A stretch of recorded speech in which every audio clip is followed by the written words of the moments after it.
Good afternoon, everyone. Good afternoon. So my name is Rahardja, and I will be your trainer for this session today. Now, the session will be recorded. Do I have your consent to record the session? Yes. And also, I want to double check your attendance for today. Do I have Kelly and Angela? So, as you can see, the topic for today is completing an incident, injury, trauma, and illness record. Adhere to CPA guidelines in early childhood education and care. Now, here's some useful handouts for you.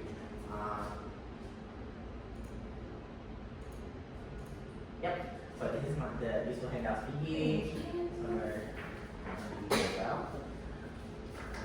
So in these handouts, there's a feedback form at the back for you to fill out after the session, and then you have to return it to me. Right? And then, so basically after the session, you will be able to confidently completing these records accurately, timely, and professionally as well. Alright, let's move to the next slide. So I just want to do acknowledgement of country. So I'd like to begin by acknowledging the traditional owners of the country throughout Australia and acknowledges their continuing connection to land, waters, and the community. We pay our respects to the people, the cultures, and the elders and the present. Just a little bit of the agenda and training safety and work health safety. Just be mindful about your surroundings and your workspace, and also make sure that when you sitting down and also completing the form, you sit comfortably and great posture to take notes. And also, some of the contents might be sensitive, so please let me know if you need to break, or if it's too much for you, you need to stop, just let me know. And lastly, the emergency exits will be located in that side and also in that side as well. Alright. So what is an incident or injury, trauma, and illness record? An incident, injury, trauma, and illness record is a formal childcare document detailing any unusual event, injury, or illness, or even emotional shock and child experiences. It records the child detail, even circumstances, first aid or medical care provided, notification to parent and authorities, and also signature for those who's involved in that. Here are some of the policy or the guidelines from the CCA. You can see this on your handout as well, your handout. So basically that's all centered across Victoria use for the guidelines and their policy about these records. So you can have a look or have a read in your own time or after the session. So you can get to know about these records even better. Alright. So this is what the incident, injury, trauma, and illness report looks like. We shortly say just incident report because you don't have to say everything in here. So you just say it's an incident report. Alright, now we want to talk about the importance of accurate records. To ensure that the CCA, or the Australian Children's Education and Care Quality Authority, regulations, safeguards, and well-being for every child, and also provides the critical legal documentation and to foster trust and transparency with the parents. So there are also consequences of inaccurate and incomplete documentation. For example, it could be like a missing details, and then that can actually contribute to the safety and care of the child. And it could also be a non-compliance with legal regulatory requirements, like Angela said, and also poor communication with the parents and with the staff as well, and obviously with the management as well. And also it's a legal or liability issue. And also it could be a negative impact for your center, for your workplace, under the National Quality Framework. So the government may be seeing your center as incompetent if some of these records not filled properly or missing. Right. And then, so the session outcomes. So by the end of the session, you will be confidently complete all required sections of the report's form with precision, and attention to details, and then understand and apply best practices for maintaining strict confidentiality and protecting personal privacy, and then also to record information objectively and factually, avoiding subjective language or assumptions, and also to meet all necessary reporting timeframes and regulatory requirements for incident documentation. Alright, so this is also an important question to when to initiate the records. So any incident that happens in your care, in your center, under your care, even though you're just a regular educator or a student, you should be recording all the incidents, all the incidents that happens in that center. So, and then also including the minor injuries as well. So basically, what you think about doing this record, or some people just say, oh, if it's a head injury only, or if it's a broken bone, or if there's blood present. No. So any minor injuries, you should be filling up these reports, because it's regardless any minor, or they may sing, and including small cuts as well, a little bit scrapes, even just a shock that you can't really see, or like injuries that are on surface level that you can't really, it's not tangible, you still have to record it. So that's in the scope of child safety as well. And then obviously the serious incidents as well. But with this serious incidents, after you fill out the report, you also have to notify the government bodies as well. First, this will be your management or your supervisor, and then notify the regulatory authority immediately. So according to your guidelines, according to the service guidelines. So for example, the government body will be Early Learning Victoria Central Office, or the ISOC, which is the Incident Support Operations Center. So you can give them a call, or if you're not sure about these, you can always reach out to your supervisor and your management team. The key records section for the completing the documentation is the child details. So the full name, date of birth, and the enrollment information, the incident context, the date, the exact time, and the precise location where it happens. So the exact time is pretty tricky because sometimes you don't have a watch with you, or if you, it's very meticulous in this area, but you don't have to be like exactly like, it's like 9:35 or 9:32, that. So it could be just like 9:30, right, or 9:40, right? So it doesn't have to be really, really specific for this. And then the detailed descriptions, the objectives account of incident, injury, and illness observed, the actions taken, what specific first aid administered, and the subsequent monitoring as well. And then with this information, details of any individuals who was given, it could be you, it could be someone else in the center, but ideally, we want to have two in this report. Ideally, like there's no other witness, it could be just you. But nowadays with the new regulations, all center will have more than one educators in a room, even though the ratio is only 4, but it will be on 4 or 11. It always have to be more than one educators in the area, in a certain area. So you will have another. And then lastly, the parent or guardian educator signature, the confirmation, the notification, and authorization from the parent or guardian alongside the educator signature. And also your management team or your supervisor signature as well. Right. And the step-by-step completion. The first one, to record the child details, you have to be really accurate, right? Yeah, with the wordings, with the name of the child, with the age, and the date of birth, and the enrollment information as well. It has to be exactly what the enrollment information says.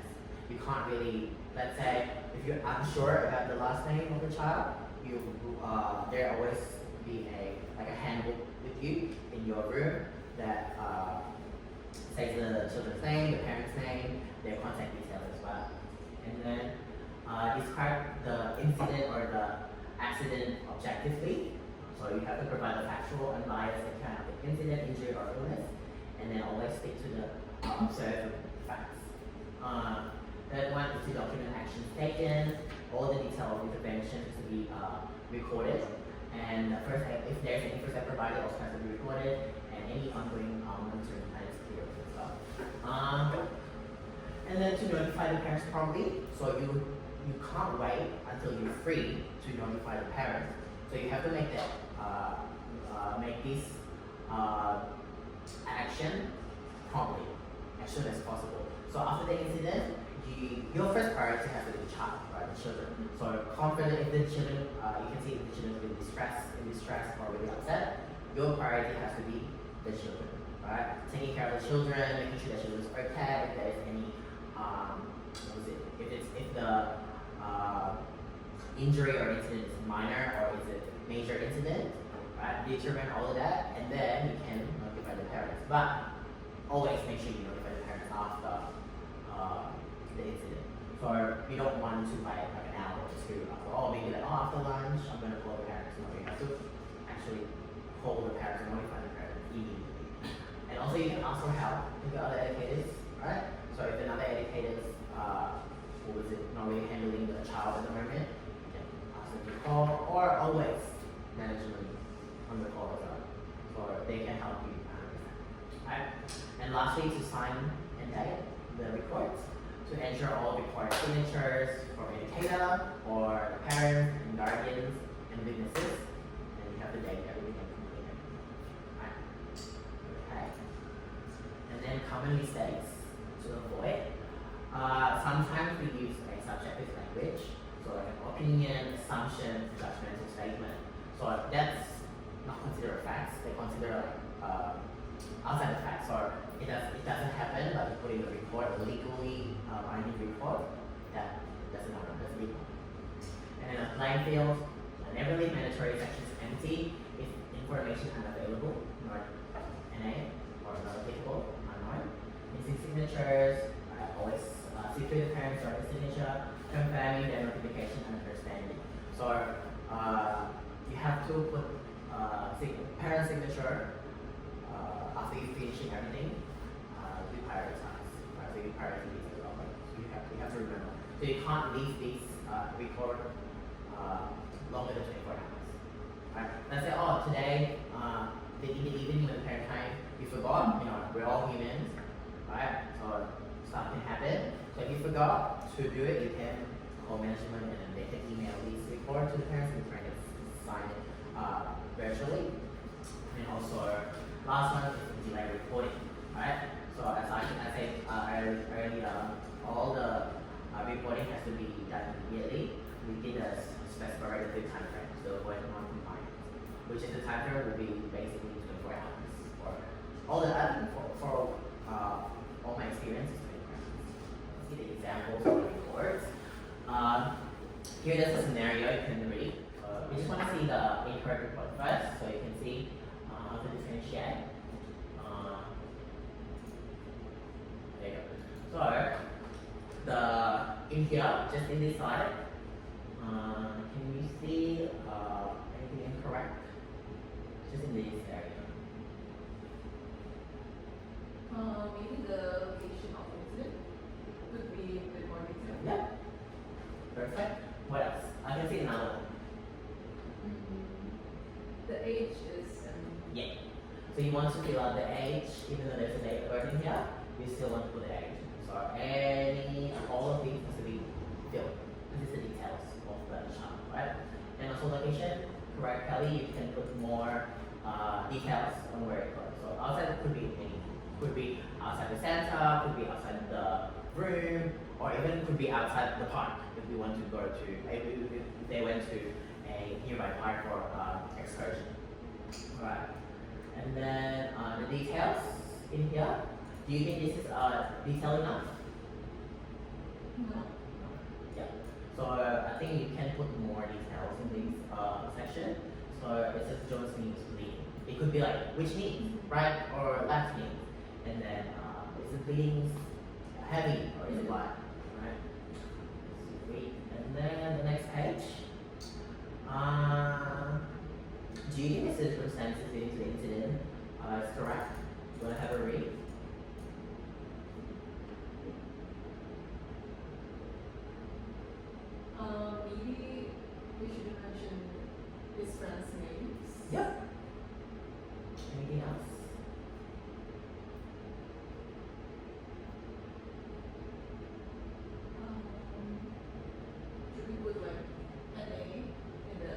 Yeah, that's right. Yeah.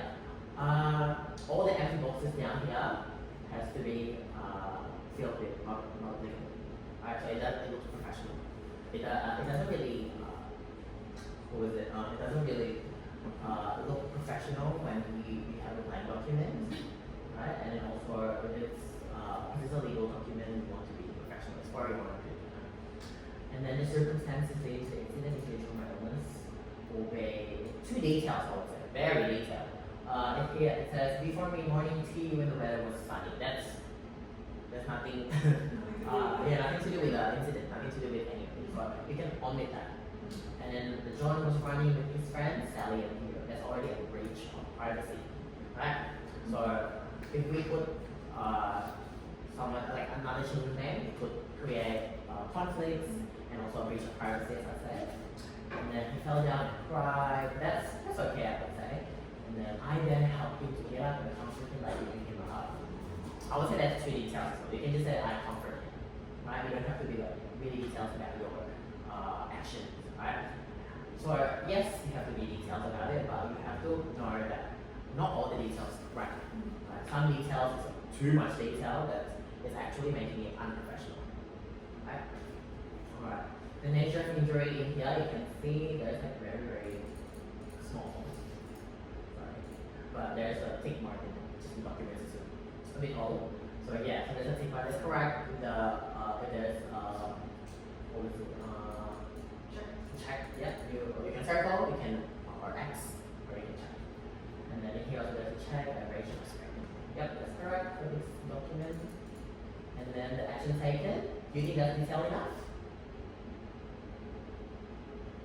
No, right? So you clean the wound. What type of instrument that you use to clean the wound, and also to put bandage on where you put the bandage. You say on top of the wound, near the wound, right? And then all of these also has to be filled in not applicable or unknown. Same with these. And then the director already assigned, the parent notified, right?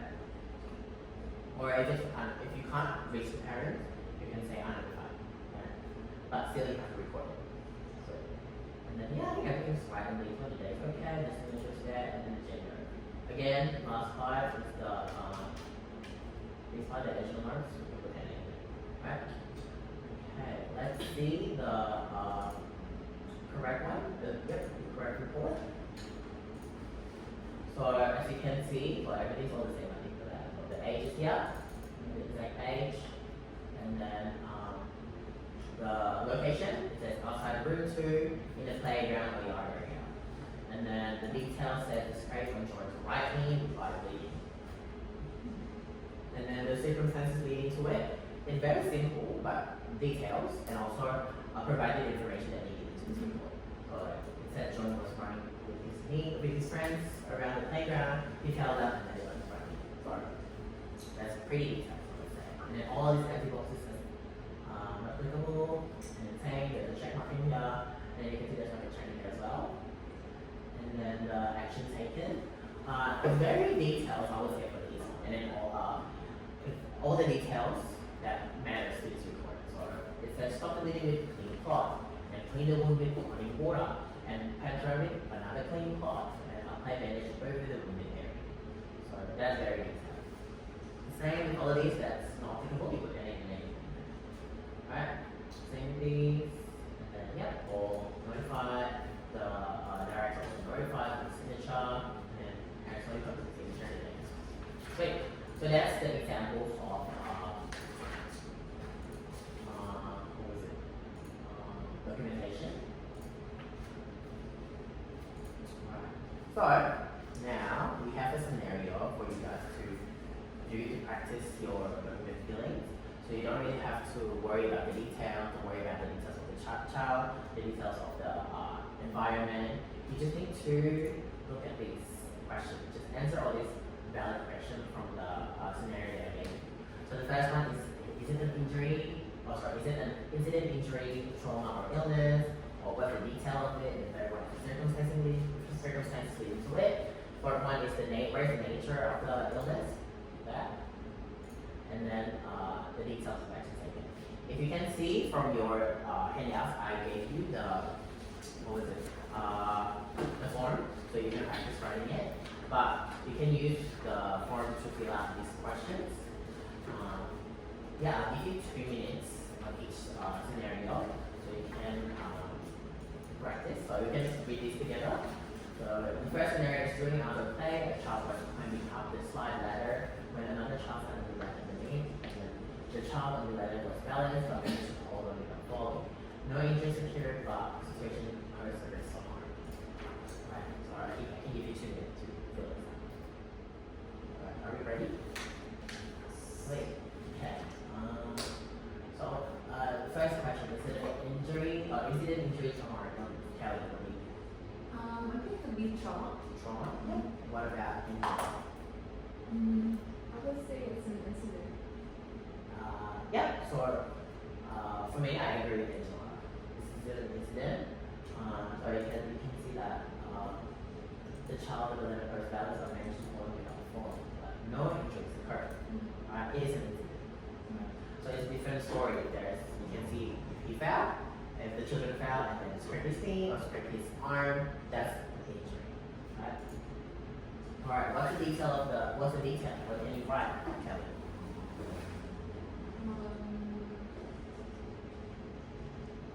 The child is climbing up a ladder while another one is running. Yep. So you put on a fact to it. So everything by the facts. Right. And then also what's the circumstances that you can Angela, do you want to answer that? Say? Yeah. You can see, you can say that because one of them knocked down the ladder, so it shakes or it wobbles, but the child did not fall down. Or yeah. Sweet. And then this is a tricky one. Where's the nature of the injury? Is it the trauma? I guess because there's no physical wound, so you might feel it as not critical. Exactly. Yeah. 100 points for you. So for that, it's really hard because it's really you don't know where the wound is because the child's not you can't physically see it, so you put not applicable. It's better to put not applicable or unknown rather than you make up something. Right. And then what the details of action taken? What would you say, Angela? I would say I asked the child where the pain is. Yep. And then comfort the child. Yep. And check on the child after an hour. That's right. Yep. You can put it as it is. So whatever you say, whatever you do to the child, you can put it as for the section. Alright, second scenario. So during morning break time, the child appeared to unusually quiet and was engaged in activities. Short after, the educator noticed the child had a flushed face and was coughing.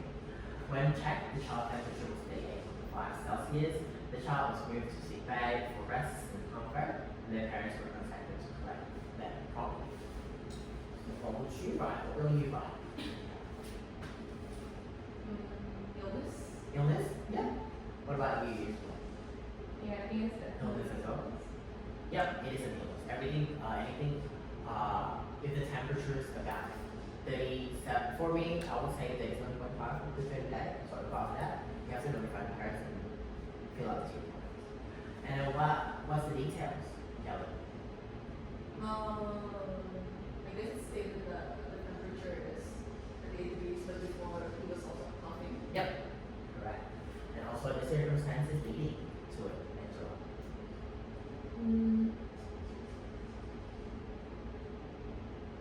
Is it not? I would say, because in here it says that it was less engaging. Alright, so you can say that, oh, okay, so in a group time, it was not engaged at all. So it's the time that you were, what was it, kind of questioning yourself. Is he okay? You know, is the child okay? Right, that's what you put in the circumstances. And where's the next injury, Kelly? Or the illness?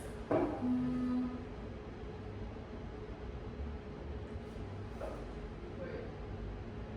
It's an illness, right? You check the temperature. Yeah. Usually- Temperature. Yes. Right. then what's the details of action taken? So, Checking the teacher and then calling the parents. yeah, correct. So in here, I just want to add on as well. Sometimes if you in your center there's a medication, but you still need consent from the parents, right? So let's say if it's really high, there's a situation that the child has reached 39 degree or like 39 degree. It's very dangerous, right? So you want to ask the parents if you could give them medicine or like paracetamol, but always with the parent consent, and then also with the correct dosage as well. So all the documentation of the children, their medication, all will be recorded in your room. You can see it clearly. So any allergies and everything, so you don't administer that medication without the parent's consent. This is really important. Right? Okay. Last scenario. So during drop-off, a child became extremely distressed when their parent left. The child cried uncontrollably, clung to the door, and was difficult to comfort for an extended period of time. Later in the day, the child was startled by a loud noise and became fearful again, showing signs of ongoing emotional distress and linked to separation anxiety. Right. What will you write, Angela? Is it an incident, injury, trauma, illness? Trauma. Yeah. What about you, Kelly? Trauma. Yep. And then what about the details? The child wouldn't be comforted and keep on crying. Yep. And what about the circumstances leading into Kelly? Like it happened from the drop-off. Yeah, And you could do that. you try to comfort the child, but it's not working, and he is crying. Yep. So you can say from the beginning, you can write the reports from what happens in the beginning. So from when he dropped off, he noticed that he was really, or like the child was really upset, and then after a long period of time, he got upset again. So that can also link to the trauma. And where's the nature? The injury. Very tricky. Kelly.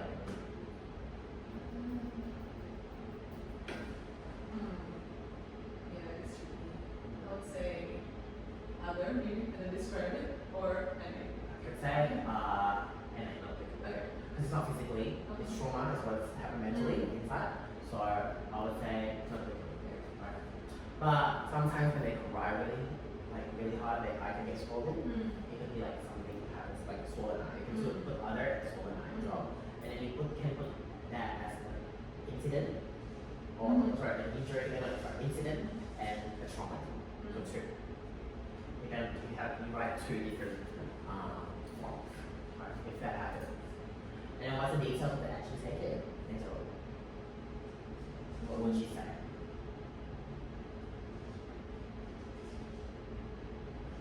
You look at this. Yeah. Trying to look at the scenario.